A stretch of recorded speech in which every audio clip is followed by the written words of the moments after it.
Niwapongeze kwa kuitikia wito wa kuja kusikiliza maelekezo ya serikali ili muweze kuwekea utaratibu mzuri, waache kuwadhulumu. Mimi nimekuja hapa Homboza, ndio sehemu nimefanya mikutano zaidi ya 15. Wananchi mnaibiwa sana, mnatapeliwa kila siku. Kiwanja kimoja muone kama yule dada pale kimeuzwa mara 2. Yule mwingine kapeleka kwenye kiwanja akasema kiwanja kina dharura. Sasa kiwanja kimekuwa gari. Hapo kina dharura, hama nenda huko. Wakiona sehemu kuna uwazi tu wanauza. Na baadhi ya watu wanawapotosha kwamba msiende kwenye mkutano wa DC. Hebu angalia mambo mazuri ambayo leo Mheshimiwa Rais amewaletea hapa. Msingekuja mngeyapata.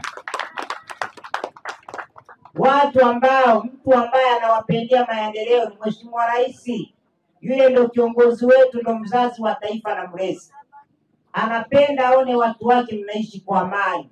Lakini watu waliojawa tamaa, wivu na wizi mkubwa ndio wanawatapeli, hasa kina mama ambao mnauza mchicha, mnauza maharage, mnauza mihogo, mnauza karanga, unanunua kiwanja chako. Ukiona mwanamama amenunua kiwanja, huyo mama mheshimu. Amepambana. Mimi pamoja na ukuu wangu wa wilaya, kununua kiwanja ni shida, sio kazi ndogo. Bado wewe unanunua kiwanja unadhulumiwa. Na ndio maana serikali tukasema hatutokubali mtu aonewe. Ndio maana unaelewa watumishi wote, ofisi ya mkurugenzi wa idara, vyombo vya ulinzi na usalama, tuko hapa. Na niwashukuru kwa kupokea kwa mikono miwili maelekezo ya serikali. Ni faraja kubwa kuona kwamba mnaendelea kuheshimu na kuitii serikali yenu.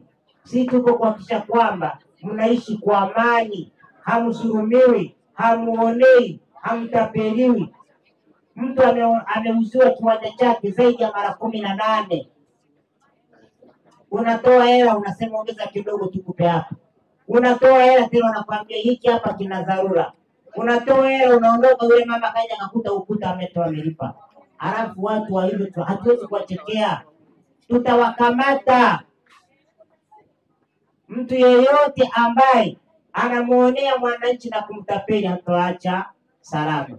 Sasa niwaombe kwamba nyie wote wenye viwanja, tutakutana hapa zoezi lenu siku ya Alhamisi saa 3.